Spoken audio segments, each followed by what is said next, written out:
발표를 시작하도록 하겠습니다. 오늘도 온라인 실시간으로 학술대회를 열게 되었는데요. 오늘 네 분의 발표자님과 네 분의 토론자님을 모시고 시작하도록 하겠습니다. 동아시아 지역 원자력 안전 협력에 관한 고찰로 박성아 박사님께서 발표를 해주시겠습니다. 오늘 발표를 하게 된 박성하라고 합니다. 잘 부탁드리겠습니다. 동아시아 지역 원자력 안전 협력에 관한 고찰, 한국, 중국, 일본, 대만을 중심으로 해서 발표를 연구를 했습니다. 다른 연구, 선행 연구와의 좀 차별점은 주로 한중일 아니면 한일 이렇게 연구가 많았는데 대만을 포함해서 한번 연구 테마로 정해서 고찰을 해봤습니다. 연구 발표 순서는 연구 배경, 원자력 협력 현황, 원자력 협력에 대한 평가, 결론 순서로 하도록 하겠습니다. 예, 최근 동아시아 국가들의 원자력 정책 동향을 간단하게 기여를 말씀드리겠습니다. 전 세계에는 지금 31개국의 원자력 발전소가 지금 운영되고 있고요. 약 443기가 운영되고 있고 한 60기 정도가 건설 중에 있고 84기는 계획 중에 2019년 1월 기준으로 되어 있고 동아시아 국가에서 그 원전이 운영되고 있는 국가는 4개 국가가 있습니다.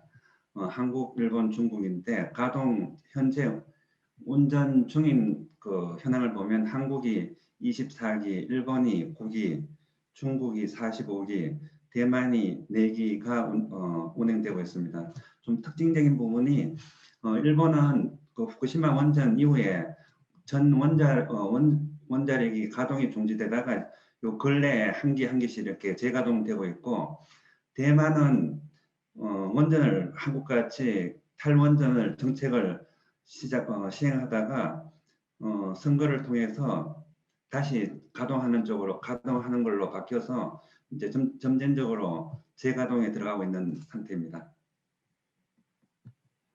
연구의 필요성은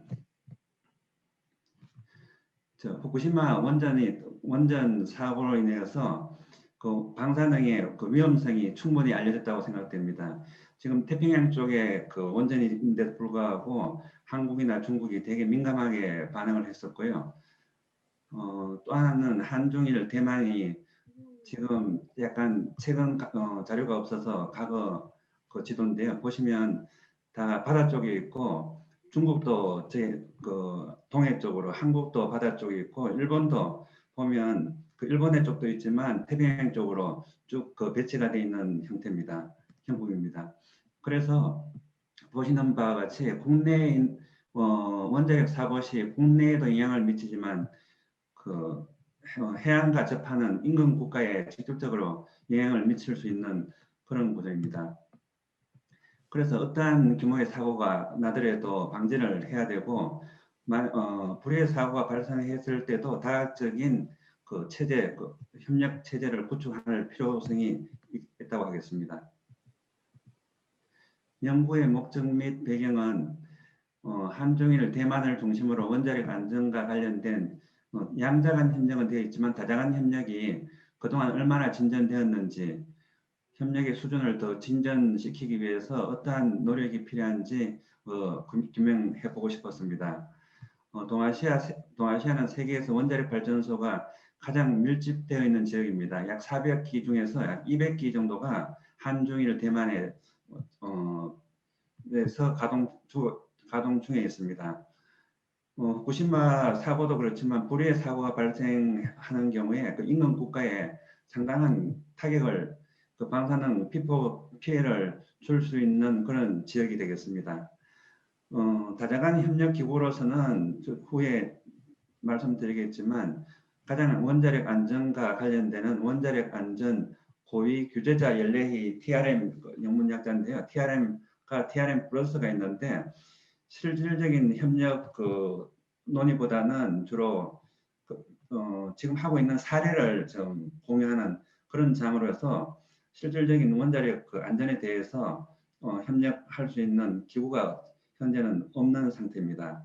그래서 원자력 안전 문제는 국경 안에서는 저 전기를 발전해서 잘 사용하고 있지만 혹시나 하는 사고가 났을 때는 그 인근 국가에는 어느 정도 책임을 지고 배상을 할 수 있는지 그런 게 준비가 되어 있지 않은 상태입니다. 다양한 원자력 협력인데요. 쭉 도표 하나로 만들었으면 좋았을 텐데 좀 쭉 나열해서 간단하게 보고 넘어가도록 하겠습니다. 먼저 한중일 협력 사무국이라 해서 TCS가 있는데 2011년도에 사무국이 개설되어서 활동을 하고 있습니다. 그 다음에 한중일 원자력 안전 교제자 책임회의 TRM과 저 표의 왼쪽에 있는 TRM 플러스가 실질적으로 안전에 관한 협의체가 되겠습니다. 그런데 상설 기구가 아니고 협의체로 운영이 되기 때문에 좀 책임감이나 의무 같은 게 주어지지 않는 상태로 지금 진행이 되고 있습니다. 주로 이곳에서는 한중일 삼국 간 원자력 안전의 주요 현안에 대해서 의견이나 정보를 교환하는 협의체가 되겠습니다. 동북아시아 지역의 원자력 안전 능력을 향상하고 원자력 안전 협력의 추진 체제 구축이라는 취지하에 시작하게 되었습니다. 그다음에 한중일 원자력 안전 교제 기술 전문 정보 교환 회의가 있는데 지금 상당히 중요한 협의체가 아니고 일상적인 정보 교류를 위한 구체적인 정보 교환 체제를 하는 그런 기구가 되겠습니다. 그다음에 아시아 태평양 원자력 협력 협정이 있는데요. 사무국 국제기구는 아니지만 사무국이 있어서 저희 대전에 한국 원자력 연구소는 내에 설치가 되어 있습니다. 한중일이 지금 운영하고 있습니다. 한중일 다자간 원자력 안전 협력에 관한 평가를 해보면 후쿠시마 사고 이후에 조금 더 긴밀하게 협의체가 진행되고 있지만 실효적으로 이루어지고 있지 않다는 좀 회의적인 평가를 내리지 않을 수 없습니다. 그 이유는 첫째가 동아시아 지역 내 원자력 안전을 논의할 수 있는 상설 기구가 없습니다. 좀 전에 말씀드렸듯이 TRM 플러스가 있지만 실질적으로 안전에 관한 협의를 하는 기구가 있지만 주로 정보 교환, 교육 훈련 등 사례 발표의 장으로 전락한 상태고요. 두 번째는 서로 다른 원자력 안전 규제 체제와 기술 체계를 갖고 있습니다. 실제 원자력을 운영하고 있는 게 일본은 사기업이 10개사가 하고 있고 한국은 한국수력원자력이라고 공기업 1개사가 있고 중국은 다 국가 기업이 운영하고 있는 체제가 되겠고요. 그 다음에 기술 체계도 한국은 조금 전문적이지만 가압 경수로, 일본은 비등수형 경수로와 가압 경수가 혼재되어 있습니다. 중국은 최근에 자체 개발도 하지만 주로 해외에서 도입해가지고 해서 기술이 표준화가 안 된 상태로 운영이 되고 있고요. 세 번째는 원자력 정보는 민간도 쓰지만 그 핵무기로 하는 핵무기도 만들 수 있는 그런 부분이 있기 때문에 정치적으로 민감성이 있어서 상호 공개하거나 오픈을 꺼리고 있는 상태입니다. 네 번째는 한국과 일본은 원자력 발전소를 도입하면서 미국과 원자력 안전 협정을 체결했습니다. 그 협정 내용은 좀 오탈자는 않은데 상대 조약국이 핵물질을 이전하거나 그 관련된 기술을 수출이나 거래를 할 때는 반드시 미국의 승인을 받아야 된다는 그런 내용입니다. 그래서 이 부분이 동아시아에 독자적으로 협력 체제를 만들어서 운영하는데 좀 장애 요인이 되고 있습니다. 연구 결과를 종합해 보면 한중일 대만도 중국과 접하고 있지만 특히 중국이 지금 한 40기 정도 가동되고 있지만 100기 이상으로 확장할 계획을 갖고 있습니다. 그래서 특히 저희나 일본이 좀 무서워하는 게 대만도 포함해서 중국에 만일 사고가 발생했을 때 상당히 타격을 받는 그런 형태가 되겠고요. 한국도 가장 가까운 산동성에 중국의 발전소가 밀집되어 있는데 사고 시 인천이나 서울까지는 한 11시간이면 그 피폭이 된다고 합니다. 방사능이. 그래서 직접적인 영향권에 들어갑니다. 2008년 시작한 TRM이나 TRM 플러스가 원전 관련 국제기구 전문가들도 참여해서 동북아 지역의 안전을 위해 논의는 하고 있지만 조금 형식적인데 좀 치우쳐 있는 상태고요. 그래서 국경을 넘는 폐해가 있을 때 배상 조약도 사실 되어 있지 않습니다. 현재 중국이 가입되어 있지 않기 때문에 이런 부분도 상당히 연구가 필요하고 그런 그 조약 같은 거 협정을 맺어야 될 그런 과제가 있겠고요. 한중일 삼국 간의 원자력 협력을 후쿠시마 그 사고가 진일보하게 하는데 좀 기여한 바는 있지만 진정한 그 국면으로 작용했는지에 대해서는 좀 회의적인 평가를 내리지 않을 수 없는 상태입니다. 동아시아 지역에서 한국의 역할이 어떤 게 있는지를 한번 살펴봤습니다. 첫 번째는 대만을 포함한 한중일 그 사국 간의 네 국가 간의 원자력을 정치적으로 이용하지 말고 대화를 촉진하고 서로 협력할 수 있는 그런 역할을 한국이 할 수 있다고 생각을 했습니다. 그 이유는 중국과 일본이 서로 패권 다툼이 좀 심하고 또 대만하고 중국하고 관계가 되게 안 좋은 상태이기 때문에 한국은 지금 그런 관계에서 좀 자유스러울 수 있기 때문에 한국이 역할을 할 수 있다고 보았고요. 두 번째는 적절한 의제를 좀 개발해가지고 선제적으로 좀 제안할 필요가 있다고 생각했습니다. 관심 분야가 국가마다 좀 차이가 있는데 일본은 원전 안전이나 요새 폐로 해체 기술에 대한 관심이 많고 중국은 아직도 확대 정책에 따라서 원전 건설과 운영 기술에 관심이 많습니다. 지금 테마는 안전이지만 관련된 국가들이 관심 있는 분야부터 서로 협력할 수 있는 부분을 찾아서 제안한다면 상설 기구도 만들 수 있다고 생각을 했고요. 세 번째는 지금 한국 내 사무국 형태로 갖고 있는 TCS나 RCL 사무국이 있는데 이런 다양한 협력체를 국제기구화로 좀 진전을 시켜서 그 협력의 장으로 만들 수 있지 않는가 그렇게 생각을 하고 있습니다. 지금 어떻게 학위 논문을 쓰면서 원자력을 테마를 정해서 하고 있는데요. 일부 정책학 쪽에서 논문을 간간히 쓰시는 분도 있고 대부분은 원자력 공학도들이 이 원자력이나 원자력 안전에 대해서 관심이 있는데 혹시 인문학이나 사회학 쪽에서 관심 있는 분이 있으면 좀 공동으로 연구 과제나 원자력 쪽이 상당히 연구 과제를 정부에서 발주를 많이 해주더라고요. 그래서 혹시 주위에 관심 있는 분이 있으면 같이 공동으로 해서 연구를 좀 하고 싶습니다. 여기 계신 분이나 아니면 주위에 관심 있는 분이 있으시면 좀 소개를 해주시면 고맙겠습니다. 자, 끝까지 경청해 주셔서 감사합니다. 이상 마치겠습니다. 네, 감사합니다. 박성환 박사님 감사합니다. 한국과 중국, 일본, 대만을 중심으로 원자력 안전 협력에 관해서 발표를 해주셨습니다. 이어서 한양대학교 김지영 교수님께서 토론을 해주시면 감사하겠습니다. 네, 박성환 선생님 발표 잘 들었고요. 사실 이 에너지 협력과 정책은 제 전문 분야가 아니라서 저는 이제 공부하는 마음으로 논문을 읽었습니다. 그래서 오늘은 테크니컬한 어떤 부분보다는 그 연구하신 주제와 제가 또 그동안 연구해온 동아시아 지역 협력에 관련해서 몇 가지 코멘트 그리고 질문 드려보고자 합니다. 우선 동아시아 지역 원자력 안전 협력에 관한 고찰이라는 주제로 논문을 써주시는데요. 김지영 교수님, 네. 조금 안 들리거든요. 네. 네.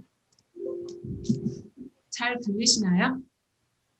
네, 이제 괜찮습니다. 예. 네. 네. 그래서 지적해 주셨듯이 후쿠시마 원전 사고 이후 원자력 안전에 대한 인식이 지금 현재 매우 높아지고 있는 시점에서 매우 시의적인 주제라고 생각했고요. 또 현재 국제정치학하고 지역학 분야에서 많은 관심을 받고 있는 에너지 분야와 관련된 주제로서 또 앞으로 발전시킬 수 있는 잠재력이 큰 주제라고 생각했습니다. 다만 제가 논문을 읽으면서 앞으로 이 국제정책 분야에서 학술 논문으로 더 발전시키기 위해서 몇 가지 좀 고려해 보시면 어떨까 하는 점을 말씀드리고 싶습니다. 우선 현재 전 세계적으로 이 환경, 인권, 에너지 분야를 중심으로 글로벌 거버넌스라는 어떤 새로운 디스플레인이 한국 분야가 독립적인 위치를 지금 확보해 가고 있다고 생각을 하는데요. 아무래도 이 논문 같은 경우에는 그런 글로벌 거버넌스의 학문적 틀 안에서 논의가 이루어지면 어떨까 하는 생각을 좀 해보았습니다.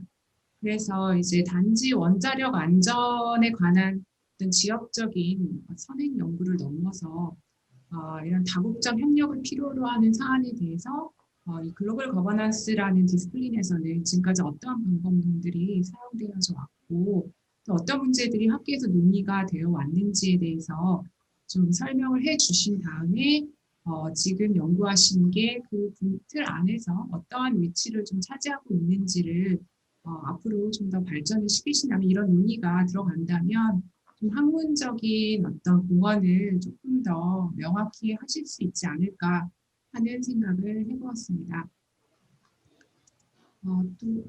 잠시만요.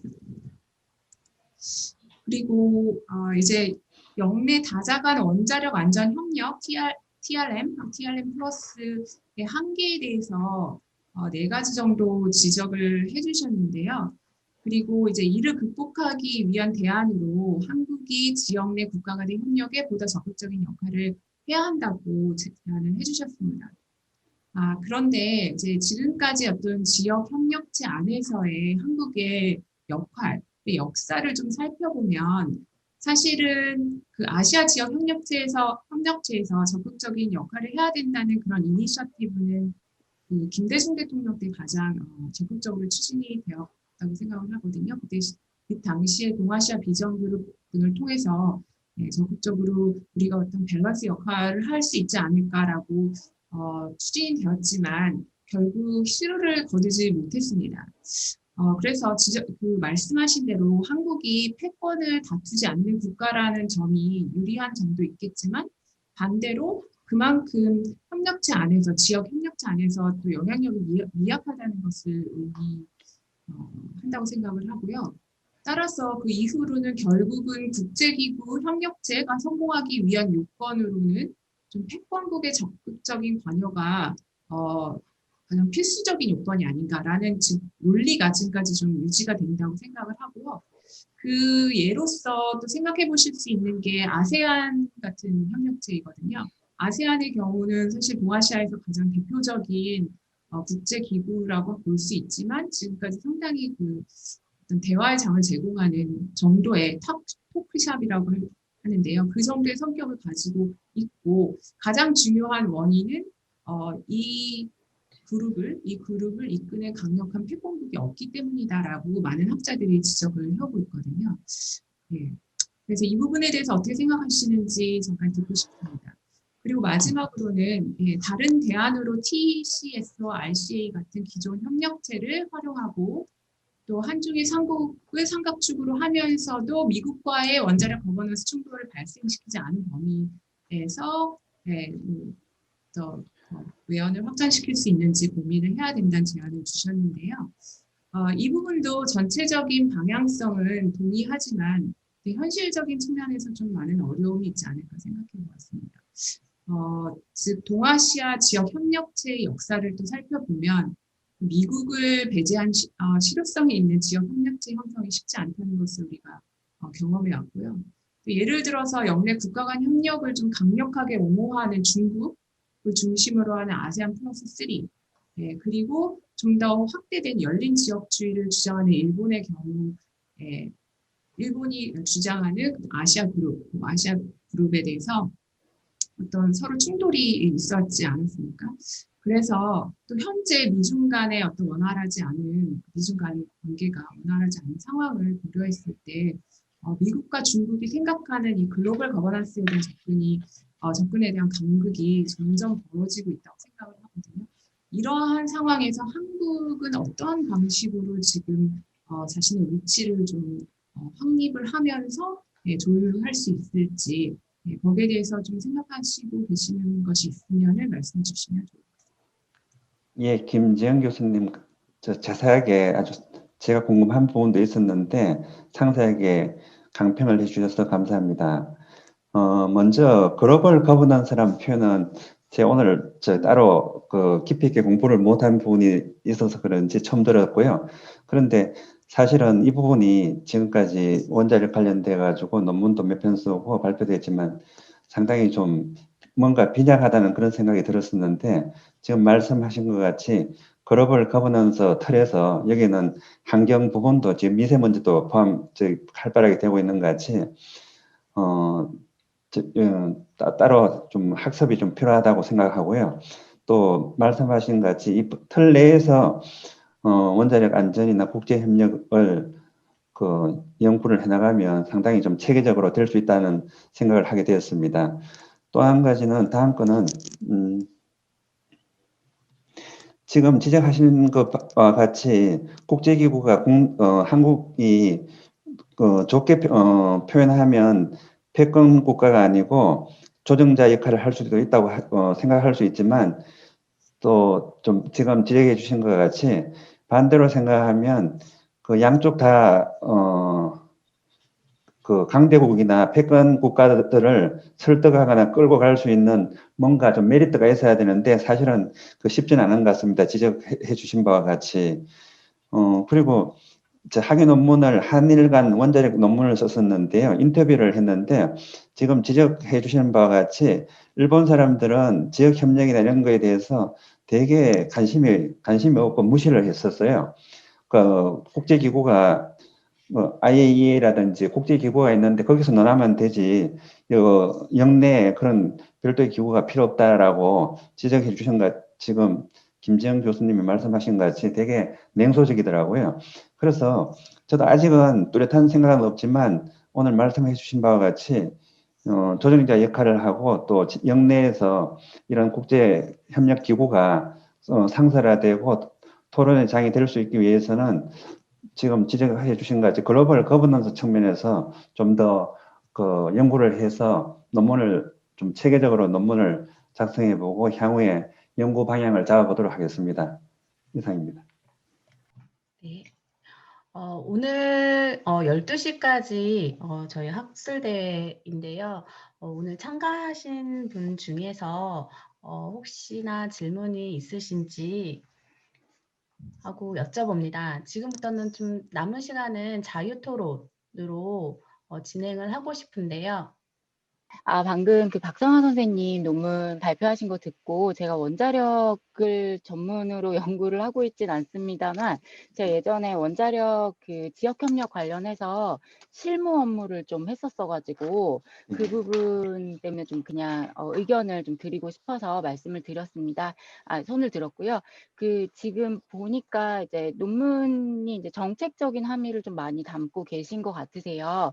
네. 조금 도움이 됐으면 하는 차원에서 말씀을 드리는데 우선은 그 첫 번째는 TCS는 지역협력 뭐 잘 아시겠지만 지역협력을 뭔가 이제 말 그대로 사무국이기 때문에 여기에 뭔가 커다란 뭔가 TCS가 이제 끌어갈 수 있는 그런 부분은 실질적으로는 상당히 많이 어려운 부분이 있다라는 걸 말씀을 드리고요.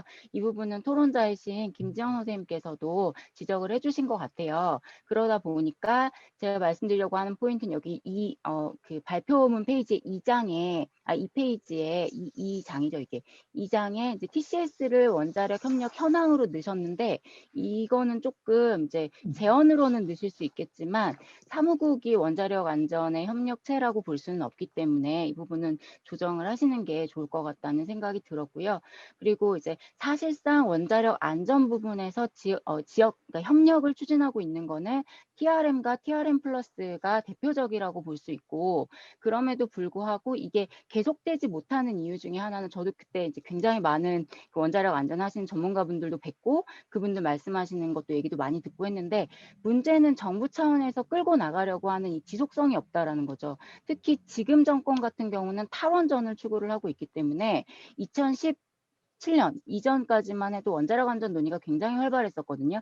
근데 그 이후에는 정부 차원의 그런 정책 때문에 추진이 못 되는 부분이 있고, 그때 얘기를 많이 들었던 것 중에 하나가 선생님 말씀하신 것처럼 일본 사람들이 대체적으로 지역협력체를 만든다거나 특히나 동북아 지역에서 뭘 한다거나 하는 거는 적극적이지는 않아요. 하지만 원자력 안전 분야에서 특히 이 분야의 전문가분들은 일본을 중심으로 한, 특히나 본인들은 후쿠시마 사고도 있었기 때문에 굉장히 적극적이고 긍정적으로 얘기하시는 걸 많이 봤거든요, 저는. 그래서 오히려 그럼에도 불구하고 이게 잘 안 되고 있다면 그 이유가 뭔지를 밝혀주시는 게 조금 더 도움이 되지 않을까라는 생각이 들었습니다. 네, 좀 더 드리고 싶은 말씀이 많기는 한데 나중에 혹시 제가 도움이, 아까 이제 마지막 추천도 말씀을 하셔가지고 그때 뭐 저희 그 팀을 좀 이끄셨던 선생님들은 제가 뭐 개인적으로 따로 소개를 드리거나 그런 방향으로 하도록 하겠고요. 예, 저는 이 정도만 말씀드리도록 하겠습니다. 네, 이상입니다. 혹시 참가자분 중에서 다른 분은 질문이 있으신가요? 그러면 없는 것 같아서 여기서 마무리하도록 하겠습니다. 오늘 발표자 선생님과 토론자 선생님의 협조로 무사히 시간 내에 마칠 수 있어서 대단히 감사드리고요. 오늘 정치, 정책, 문화 등 다양한 주제에 대해서 발표 토론을 해주셔서 많은 공부가 되었습니다.